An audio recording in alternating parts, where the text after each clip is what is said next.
Hey, I Shine Bright family. Good to see you again. Welcome to our third installation in the Values and Boundaries newsletter and discussion. So again, right before we get deep into it, I want to remind you about the workshop that we're having on the 21st, Thursday, just in a couple of days at 1 p.m. Eastern Time. It's about 30 minutes. It's free for my I Shine Bright family. We're going to talk about specific values, we're going to talk about specific boundaries, and we're going to talk about what happens when they get broken, just like we're going to get to in a little bit more depth today. But you'll be able to walk away from that with actionable steps to be able to take and implement immediately. So do RSVP. There's a link here in the body of the newsletter to be able to do that. I want to talk about, all right, we got values. I know what my values are. We've got boundaries in place. I've communicated what these boundaries are, and now shit hit the fan and values and boundaries got broken. So now what do I do? So examples of what this could look like, and again, we can go back to our own childhood, and we can also probably draw from things that our own kids have done. A boundary being broken is something that is serious, but maybe not death-defying. So I designate the difference between a boundary and a hard, fast rule as a hard, fast rule is there. It is something that needs to be taken care of. There is no gray. It's only black and white. For example, don't go running out into the street chasing a ball. You have to stop and look both ways for cars. Hard, fast rule, not a boundary. So the opposite of that, a boundary would be, I want you to go outside and play for like 30 minutes a day.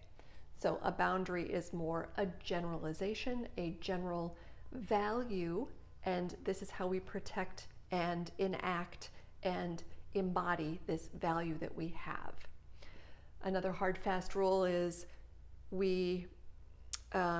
you must brush your teeth every single day, versus a boundary is bedtime is 8 o'clock.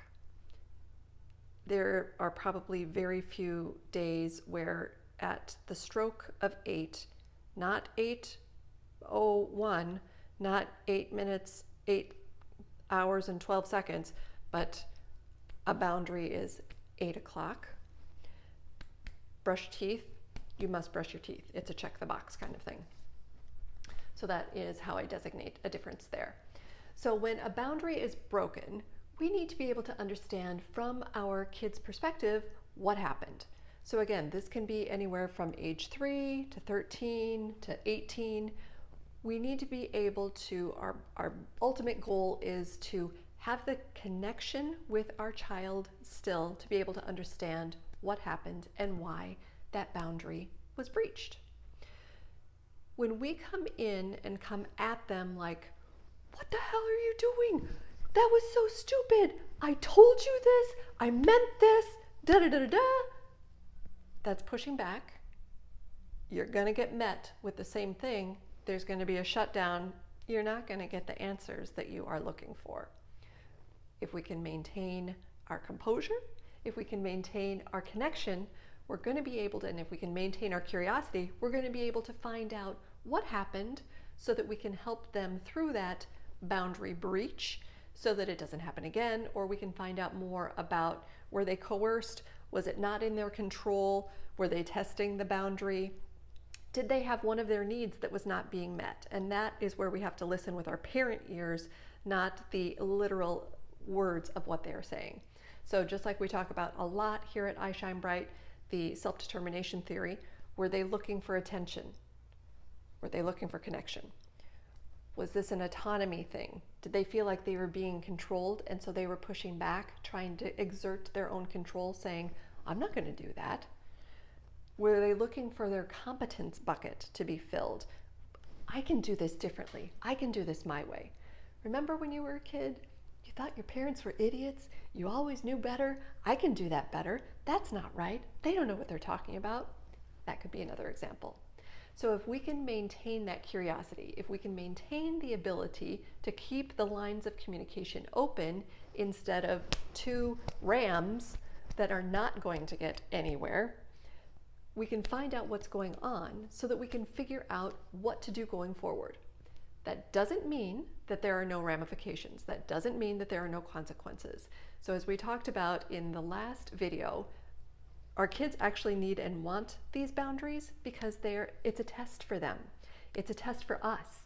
It's a test for them to be able to see, and they don't realize that that's what this is, but this helps them to feel safe and secure, that they can count on us, that they are accountable to us, that we are accountable for their protection. We put this boundary in place. We have these values for a reason. But if we're not going to stick to our guns, and if we're not going to stick to, that's such a bad saying, isn't it? That's so harsh. If we're not going to stick to our values, then why are they in place in the first place? Why are they in place anyway? And if they can't trust us to be consistent with what we say is important, then what really is important? And so can they really trust us? Can they trust us with their deepest, darkest secrets? Can they trust us with things that are going on with their friends? Can they trust us with what's actually going on in school?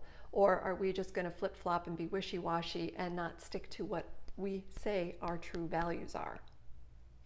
So this is why being clear and consistent in what we want, our values, and how we are going to enforce them or protect them with our boundaries is so important, and we need to be able to communicate that to our kids so that they feel safe, they feel secure, they feel protected.